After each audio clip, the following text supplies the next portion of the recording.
मैं नरेंद्र दामोदर दास मोदी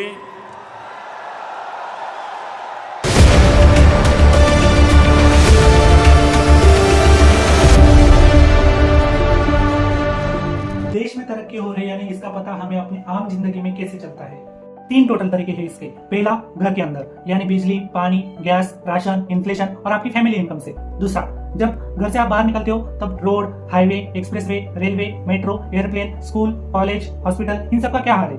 और तीसरा होता है न्यूज और सोशल मीडिया के जरिए, जहाँ पे आपको पता चलता है कि जो चीजें आप डायरेक्टली नहीं देख सकते उनमें कैसा हाल है, जैसे हमारे देश की अर्थव्यवस्था, foreign policy, national security, employment, human development index, crime rate, ये सारी चीजें। रिसर्च की शुरुआत हम एकदम बेसिक तरीके से करते हैं, जैसे बिजली, पानी, गैस सिलेंडर, इनमें क्या चल रहा है। इमेजिन करके देखो 4-5 दिन के लिए आपके घर में बिजली चले जाए और आपके पास पावर बैकअप भी ना हो तो क्या होगा। फोन, लैपटॉप ये सब ऑफ हो जाएंगे, इंटरनेट बंद हो जाएगा, एसी, कूलर, पंखा, बत्ती, fridge, washing machine, mixer grinder कुछ नहीं चलेगा। अंधेरा होने से पहले आपको सारा काम खत्म करना पड़ेगा और ये आपकी मजबूरी हो जाएगी और आप ये वीडियो बिल्कुल नहीं देख पाओगे। 2014 तक देश के करीब 18,500 गाँव में यही हो रहा था, क्योंकि बिजली का कनेक्शन यहाँ तक पहुंचा ही नहीं था। पूरी दुनिया में भारत के अंदर सबसे ज्यादा गांव ऐसे थे जो अंधेरे में डूबे थे, और जिन गाँव में बिजली थी वहां पर भी एक स्कैम चल रहा था, क्योंकि 2014 से पहले किसी भी गांव के 10% घरों में अगर बिजली पहुंच जाती थी तो सरकार उस गांव को फुली इलेक्ट्रिफाइड डिक्लेयर कर देती थी। 2014 के बाद इसमें बहुत बड़ा बदलाव और जिन गांव में अंधेरा था वहां पहली बार बिजली पहुंची। सरकार ने ऐसे 18,000 गांवों तक बिजली पहुंचाने की ठानी थी, जहां आजादी के इतने वर्षों के बाद भी बिजली नहीं पहुंची। और वर्ल्ड बैंक के डेटा के हिसाब से ऑलमोस्ट 100% घरों में बिजली लग चुकी है।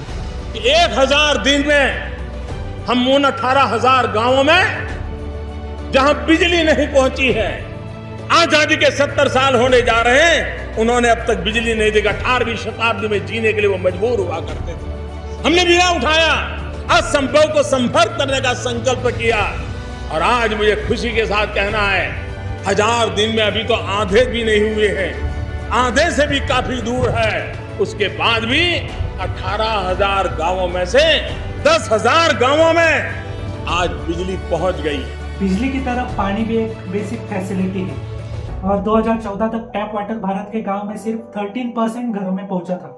मोदी गवर्नमेंट के सेकंड टर्म में शुरू हुआ जल जीवन मिशन और टारगेट रखा कि 2024 तक हर घर में जल पहुंचना चाहिए। आज मैं लाल किले से घोषित करता हूं कि हम आने वाले दिनों में जल जीवन मिशन को लेकर के आगे बढ़ेंगे।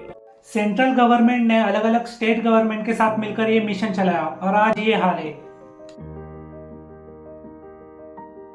पूरे देश में अगर देखें तो 13% से लेकर 71% तक पहुंची है। ये एक मैसिव अचीवमेंट है।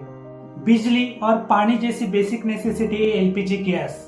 2014 तक भारत में सिर्फ 55% लोगों के पास एलपीजी कनेक्शन था। गांव में सिचुएशन और ज्यादा खराब थी, लोग चूल्हे में खाना बना रहे थे। इसको चेंज करने के लिए 2016 में लॉन्च हुई उज्ज्वला गैस योजना। इसके अंडर 2019 तक 5 करोड़ बीपीएल फैमिलीज को एलपीजी गैस सिलेंडर देने का टारगेट रखा गया था। प्रधानमंत्री उज्ज्वला योजना का शुभारंभ करें। श्रीमती गुड्डी देवी, पति श्री सत्यानंद, पति गुजर गए, 2 बच्चे हैं। कहती हैं उपले बनाने की झंझट, लकड़ी भी लेने जाओ, अकेले गुजारा भी करो, पर अब एलपीजी गैस कनेक्शन से आराम हो जाएगा। अपोजिशन ने महंगाई के मुद्दे पर काफी घेरा, खासकर पिछले 5 सालों में, पर इसका एनालिसिस करने के बाद कुछ और ही आंकड़े निकलते हैं। 2004 में पेट्रोल 36 रुपीज पर लीटर था, जो कि 2014 में 71 रुपीज पर लीटर हो गया। डीजल का प्राइस में 24 रुपीज पर लीटर से 56 रुपीज पर लीटर हो गया था। एलपीजी भी देख लो, 2004 में 261 रुपीज थी और 2014 में 410 रुपीज हो गई। और अगर ओवरऑल इन्फ्लेशन देखें तो 2004 से 2014 के बीच में ओवरऑल इन्फ्लेशन 8% थी और उसी की कंपैरिजन में 2014 से 2025 तक देखें तो एवरेज इन्फ्लेशन सिर्फ 5% थी। How has the RBI done as far as inflation management along with the government North Bloc is concerned in India? I think, RBI has handled this pretty well. The exchange rate also and the inflation in India has been managed pretty well. Covid pandemic और Ukraine वार crisis को अगर consider करें तो inflation के मामले में इस सरकार ने बहुत अच्छा परफॉर्मेंस किया है। बात करते हैं एम्प्लॉयमेंट के बारे में। अगर आप सरकारी डेटा भी देखोगे तो पिछले 6 सालों में अनएम्प्लॉयमेंट का रेट काफी कम हो गया है। 2017-18 में ये 6% था, 2023 में ये 3.2% है।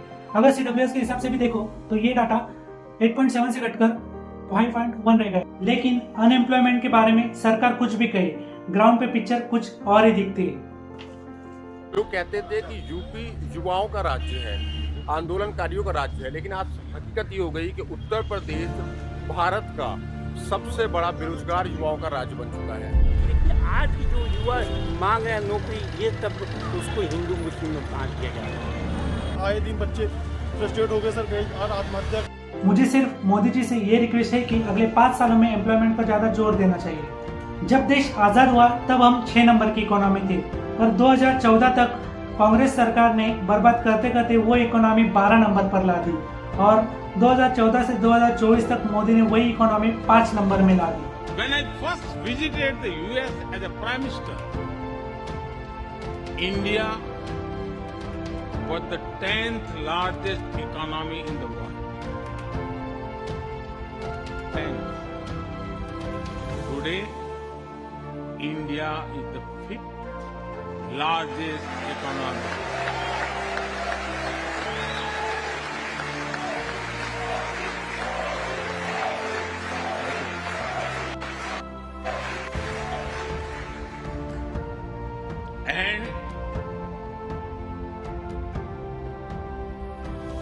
And